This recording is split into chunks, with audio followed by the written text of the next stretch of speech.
प्रभु तेरी वाणी जीवन की रोटी, नैनों की ज्योति अंधेरा मिटाती।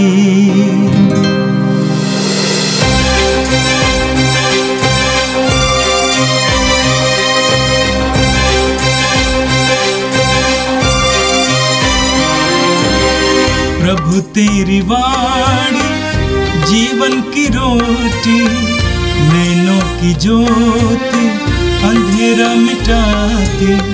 प्रभु तेरी वाणी जीवन की रोटी, नैनों की ज्योति अंधेरा मिटाती। वाणी वाणी वाणी वाणी वाणी पवित्र है, शाश्वत है, जीवन का मन्ना है। 6 जून मंगलवार। पहला पाठ तोबित का ग्रंथ अध्याय 2 पद संख्याएं 9 से 14 तक। उस रात मैं उसे दफनाने के बाद लौटकर नहाया और आंगन की दीवार के पास लेटकर सो गया। गर्मी के कारण मेरा चेहरा ढका नहीं था। मुझे मालूम नहीं था कि दीवार पर गौरैया रहती थी। उसकी गर्म बीट मेरी आँखों पर गिर पड़ी, जिससे मेरी आँखों में मोतियाबिंद हो गया। मैं इलाज के लिए वैद्यों के पास गया, किंतु उन्होंने मेरी आँखों पर जितना अधिक मरहम लगाया, मैं उतना ही कम देखने लगा और अंत में मैं अंधा हो गया।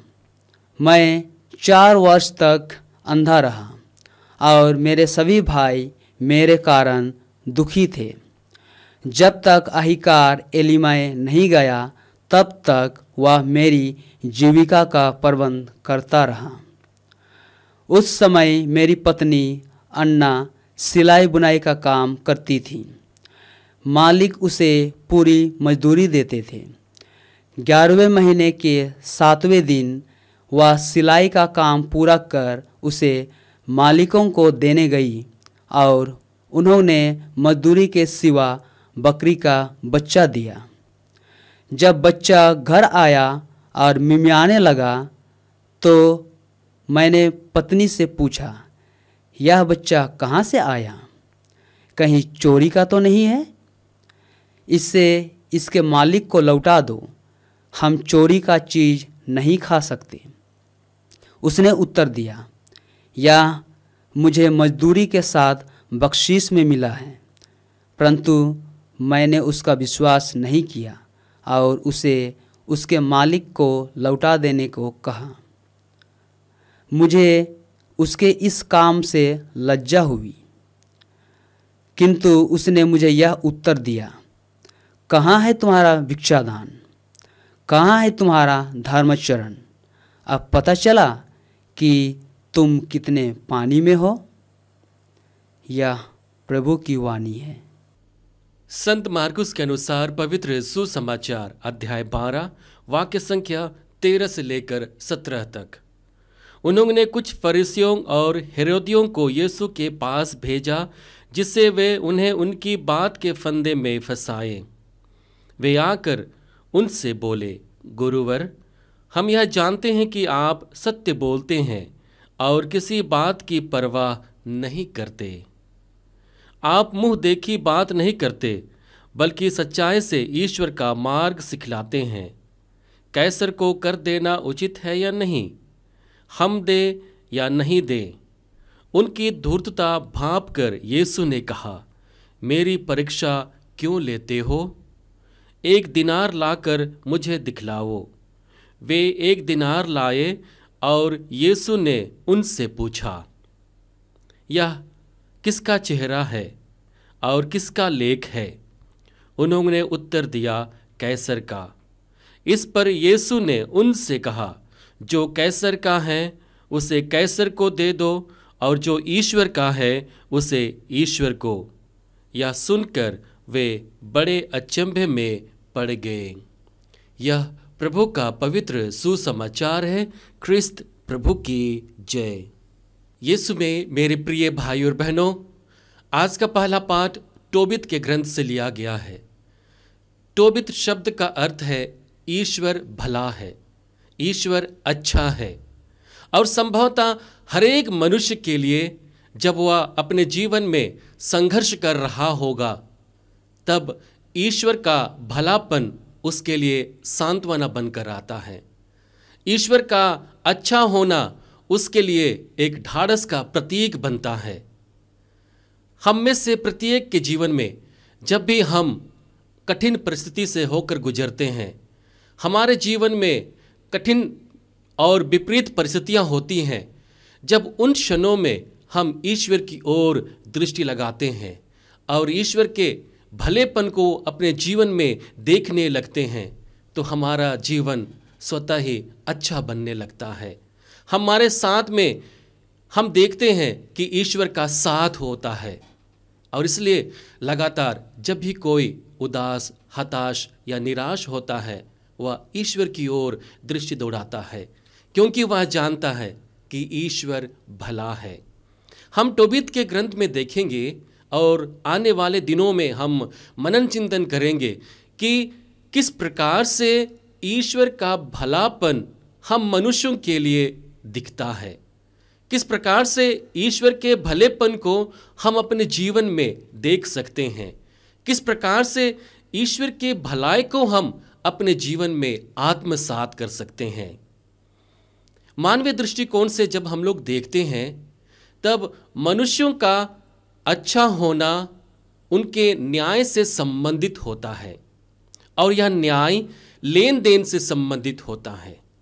जो व्यक्ति हमें अच्छा चीज़ देता है, हम उसके लिए आवाज़ देते हैं, आवाज़ उठाते हैं, हम उनका भरपूर साथ देते हैं। लेकिन जब हम ईश्वर के पुरस्कार की बात करते हैं, तो वह ऐसे न्याय से संबंधित होता है जो हमें कृपा देता है, जो हमारे जीवन में कृपा का संचार करता है। और इसलिए हम कह सकते हैं कि टोबित के ग्रंथ में प्रतिकार एक विषय वस्तु है, जिस पर जो व्यक्ति अच्छा करता है, भला करता है, उसे अपने जीवन में उसे अच्छा पुरस्कार मिलता है। लेकिन वहीं दूसरी ओर जो व्यक्ति बुरा करता है, उसे दंड का पुरस्कार मिलता है। हम आज के पहले पाठ में देखते हैं जहां पर टोबित एक भलाई का कार्य करता है। अपने भाइयों को, जिन्हें अन्य राजा लोग मार डालते हैं, वह उन्हें उठाता है और उन्हें सम्मान देते हुए कब्र में गाड़ता है। और यह कार्य वह लगातार अपने जीवन में करता है। और हम देखते हैं आज के पाठ में, जब वह थका मांदा वापस घर आता है, जब वह सो रहा होता है, तब उसके आँख में चिड़िए का बीट गिर जाता है और वह अंधा हो जाता है। हम वचन में पढ़ते हैं, टोबित किसी दिन दफनाने के काम से थका मांदा घर लौटा और आंगन की दीवार के पास लेटकर सो गया। सोते समय अबाबिल के घोंसले से उसकी आंख पर गर्म बीट गिर गई, जिससे वह अंधा हो गया। यदि हम लोग मनुष्य के दृष्टिकोण से देखेंगे, तो यहाँ पर हम देखेंगे कि उसके साथ में अन्याय हुआ है, क्योंकि वह अच्छा कार्य कर रहा था, वह भला कार्य कर रहा था, वह नेक का कार्य कर रहा था। इसलिए ईश्वर का न्याय उसे दंड नहीं दे सकता है। ये हमारा स्वभाव है, हमारा मनोभाव है, क्योंकि हम न्याय को लेन देन से जोड़कर देखते हैं। लेकिन हम जानते हैं कि ईश्वर का न्याय अपने लोगों के लिए कृपा का कारण बनता है, कृपा का माध्यम बनता है, लोगों के लिए जीवन में कृपा का संचार करता है। हम आगे देखते हैं कि टोबित न केवल अपने यौवन अवस्था में, अपने शादीशुदा जीवन में वह ईश्वर के प्रति ईमानदार था, बल्कि हम देखते हैं कि वह बचपन से ही ईश्वर के लिए समर्पित था। हम वचन में पढ़ते हैं, ईश्वर ने टोबित पर यह विपत्ति आने दी जिससे वह योब की तरह अगली पीढ़ी के लिए धैर्य का आदर्श हो। टोबित ईश्वर पर श्रद्धा रखते हुए बचपन से ही उसकी आज्ञाओं का पालन करता आ रहा था और अब अंधा हो गया था। तब भी वह ईश्वर के विरुद्ध नहीं भुनभुनाता था। वह अटल विश्वास से ईश्वर पर श्रद्धा रखकर प्रतिदिन उसका धन्यवाद करता था। मानवीय दृष्टिकोण और मानवीय स्वभाव के विपरीत टोबित के जीवन में कार्य हुआ, घटना घटी। लेकिन हम देखते हैं कि इसके बावजूद ईश्वर उस पर कृपा बनाए रखता है। ईश्वर उस पर विपत्ति आने देता है और इन्हीं विपत्तियों के द्वारा ईश्वर उसे पवित्र करते हैं, उसकी सोच को, उसके समर्पण को, उसके दृष्टिकोण को। और ईश्वर उस तैयारी के लिए करता है जिस प्रकार से नबी योब अपने लोगों के लिए आदर्श बन गया था, उसी प्रकार से टोबित भी अपने लोगों के सामने एक आदर्श को प्रस्तुत करे। और इसलिए ईश्वर उनके जीवन में विपत्ति को भेजता है। और हम देखते हैं कि टोबित उस चीज़ से परिचित था, वह उसको जानता था कि ईश्वर उसका परित्याग कभी नहीं कर सकता है। ईश्वर का न्याय मनुष्य के लेन देन से कहीं उच्चतर है। ईश्वर का न्याय मानवीय स्वभाव और विचारधारा से कहीं उच्चतर है। और इसलिए हम देखते हैं कि नबी टोबित अपने जीवन में अटल विश्वास के साथ में अपने जीवन में होने वाले हर एक कार्य के लिए धन्यवाद देता है। लेकिन इसके विपरीत देखते हैं कि उसके साथ रहने वाले और उसकी पत्नी उसके विरुद्ध भुनभुनाते हैं।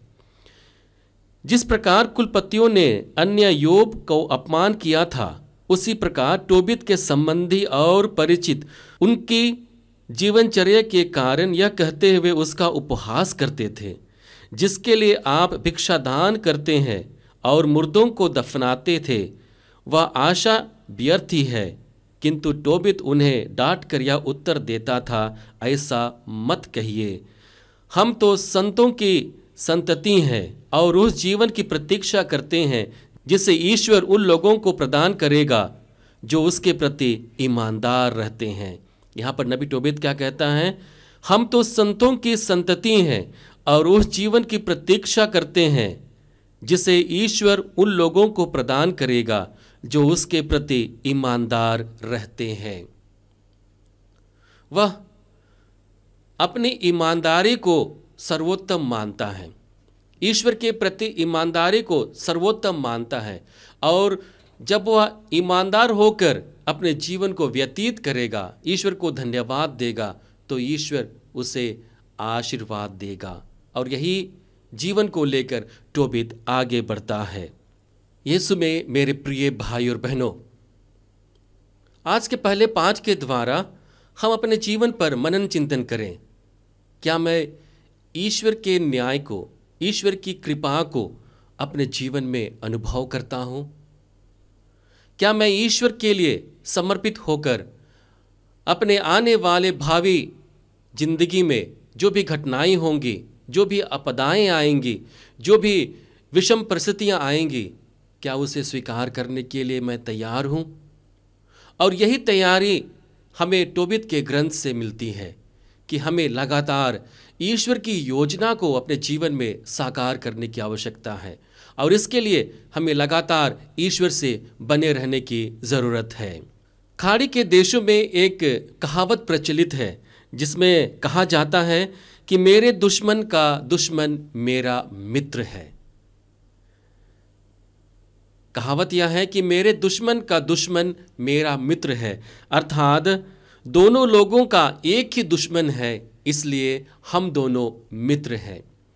आज के सुसमाचार में इसी से संबंधित एक घटना हमारे बीच रखी गई है, जहां पर हम लोग देखते हैं कि कुछ लोग फरीसियों और हेरोदियों को यीशु के पास भेजते हैं, जिसके द्वारा वे उनकी ही बातों के द्वारा उनका न्याय कर सकें, यीशु को पकड़ सकें, यीशु को गलती करवा सकें। और इस प्रकार से देखते हैं कि जो यहूदी लोग जिनका कोई भी संबंध रोमी सम्राट और रोमी साम्राज्य से नहीं होता था, तालमेल नहीं बैठता था, और हेरोदी लोग ऐसे लोग थे जिनका संबंध रोमी सम्राट से था, जिनका संबंध रोमी साम्राज्य से था, और ये दोनों एक साथ मिलकर आते हैं। क्यों आते हैं?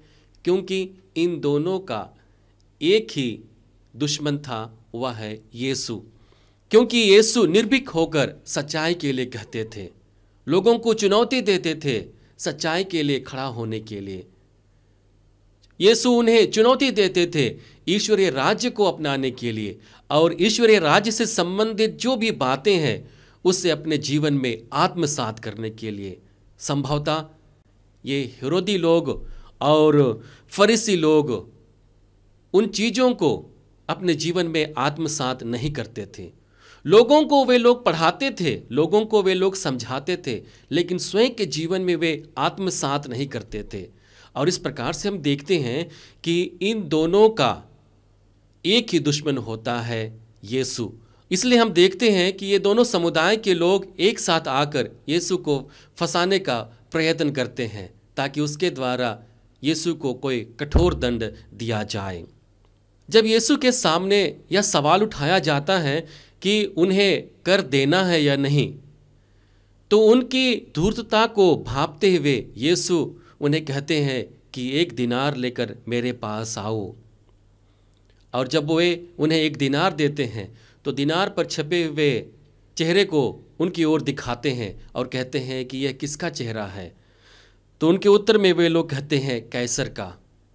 तब यीशु निर्भीक होकर उनसे कहते हैं, जो कैसर का है उसे कैसर को दे दो, जो ईश्वर का है उसे ईश्वर को दे दो। यीशु में मेरे प्रिय भाई और बहनों, आज के सुसमाचार के द्वारा प्रभु हमें अपने जीवन में 2 बातों को लागू करने के लिए सबक देते हैं। पहली बात है कि हमें हमेशा सच्चाई के लिए साथ होना चाहिए। हमें चाहिए कि हम हमेशा सच्चाई का साथ दें। कभी कभी ऐसा होता है कि हम अपने फ़ायदे के लिए किसी विपरीत और नकारात्मक चीज़ों का साथ देने लगते हैं।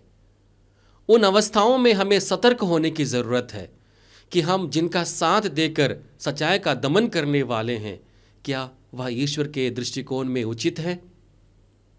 और इसलिए लगातार यह कोशिश करना चाहिए कि हम सच्चाई की परख अच्छी तरह से भली भांति कर सकें और उसके लिए अपने आप को तैयार कर सकें, उनका साथ देने के लिए जो सच्चाई के लिए खड़े होते हैं और उनके विरुद्ध में खड़े होने के लिए जो सच्चाई का दमन करना चाहते हैं। दूसरी महत्वपूर्ण बात है कि हमारे दैनिक जीवन में होने वाले हर एक कार्य में 2 पहलू होंगे। एक सांसारिक पहलू होगा और दूसरा ईश्वरीय पहलू होगा। और इन 2 पहलुओं को समझने में कभी कभी हम असमंजस में पड़ जाएंगे, और उन परिस्थिति में हमें चाहिए कि हम ईश्वर की दया और अनुकंपा से प्रेरित होकर हम ईश्वर के अनुग्रह को, ईश्वर के प्रेम को हम साथ दें। उन अवसरों में हम ईश्वरीय प्रभाव में रहें, ताकि हम जो कुछ भी करें उसके द्वारा ईश्वर की महिमा प्रकट हो। आइए हम प्रभु से प्रार्थना करें कि प्रभु हमें वह बल दे जिसके द्वारा हम लगातार न्याय के लिए खड़े हो सकें, उस न्याय के लिए जो संभवतः मानवीय दृष्टिकोण से उच्चतर है, उस न्याय के लिए जो संभवतः ईश्वरीय कृपा के अनुरूप है। हे सर्वशक्तिमान पिता परमेश्वर, हम धन्यवाद देते हैं आज के सुंदर दिन के लिए। प्रभु तुझसे मिले हुए हर एक वरदान के लिए धन्यवाद देते हैं। विशेष रूप से प्रभु आज के इस पवित्र वचन के लिए हम धन्यवाद देते हैं, जो हमें मानवीय स्वभाव से ऊपर उठकर ईश्वरीय कृपा के लिए अपने आप को समर्पित करने के लिए प्रेरित कर रहा है।